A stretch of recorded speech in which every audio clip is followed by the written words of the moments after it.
নমস্কার বন্ধুরা, Champa's kitchen and blog চ্যানেলে তোমাদের সবাইকে স্বাগত। বন্ধুরা, আজ আমি চিকেনের ঝোল করব।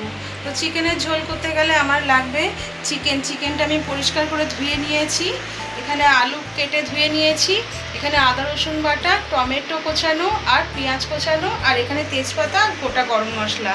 তো আমি প্রথমে আলুগুলোকে ভেজে নেব। দিয়ে আমি একটু নাড়াচাড়া করে দিই, করে একটু ভাজা ভাজা করে নেবো, পুরো লাল লাল করে একটু ভাজা করে নেব। তো আমার আলুগুলো ভালো করে লাল লাল করে ভাজা হয়ে গেছে। এবার আমি আলুগুলোকে তুলে নেব। এরপর এই তেলের মধ্যে আমি তেজপাতা ফোড়ন দেব। তারপর এই যে গোটা গরম মশলা, এর মধ্যে আছে এলাচ, দারচিনি, লবঙ্গ, এগুলো আমি তেলের মধ্যে ফোড়ন দিয়ে দেব। এবার ফোড়নগুলো আমার হয়ে গেছে, এর মধ্যে আমি পেঁয়াজ দিয়ে দেবো।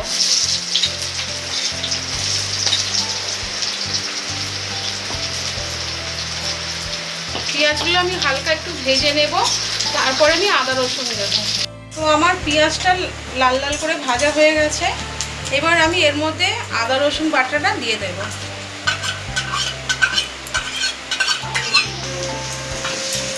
আদা রসুন বাটাটা দিয়ে একটুখানি ভাজা ভাজা করব। এর মধ্যেই আমি টমেটোটাও দিয়ে দেবো। দিয়ে এই সমস্ত মশলা একটুখানি ভাজা ভাজা করে নিয়ে তারপর আমি লঙ্কা হলুদ দেবো।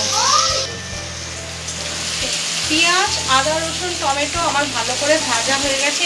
এরপরে এর মধ্যে একটু জল দেব, অল্প, এর মধ্যে সামান্য জল দিয়ে এবার এর মধ্যে আমি পরিমাণ মতন লঙ্কা গুঁড়ো, পরিমাণ মতো হলুদ গুঁড়ো,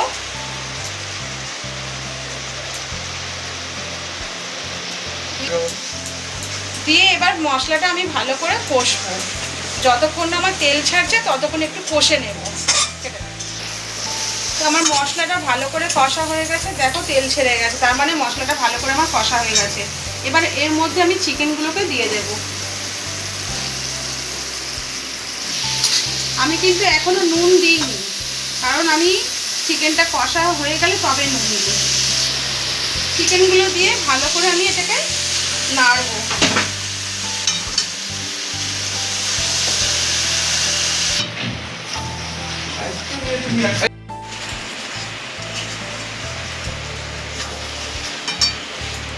মাংসটা আমার মোটামুটি কষা হয়ে গেছে। এর মধ্যে আমি এই ভেজে রাখা আলুগুলো দিয়ে দেব। এবার এর মধ্যে আমি পরিমাণ মতো নুন দেব।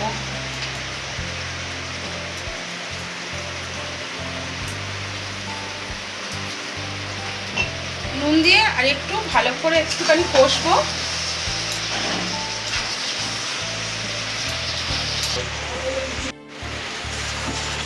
দেখো আমার ভালো করে সব কষা হয়ে গেছে, মাংস আলু সব কষা হয়ে গেছে। আমার কষা থেকে তেলও ছেড়ে গেছে, তার মানে আমার কষা পুরো সম্পূর্ণ হয়ে গেছে।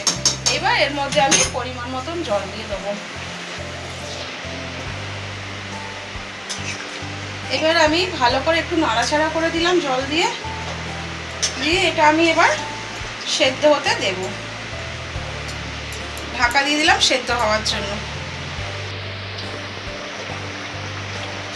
বন্ধুরা, আমার মাংসটা কিন্তু হয়ে গেছে, আলুও ভালোভাবে সেদ্ধ হয়ে গেছে।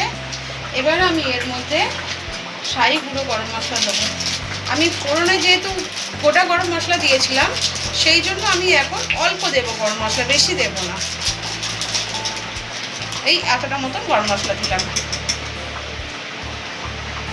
ব্যাস, আমার মুরগির মাংসের ঝোল রেডি, চিকেনের লাল লাল ঝোল রেডি। বন্ধুরা, এই রেসিপিটা যদি তোমাদের ভালো লেগে থাকে তাহলে আমাকে লাইক, কমেন্ট, শেয়ার করে দিও আর ফলো করেও। আবার দেখা হবে নেক্সট ভিডিওতে।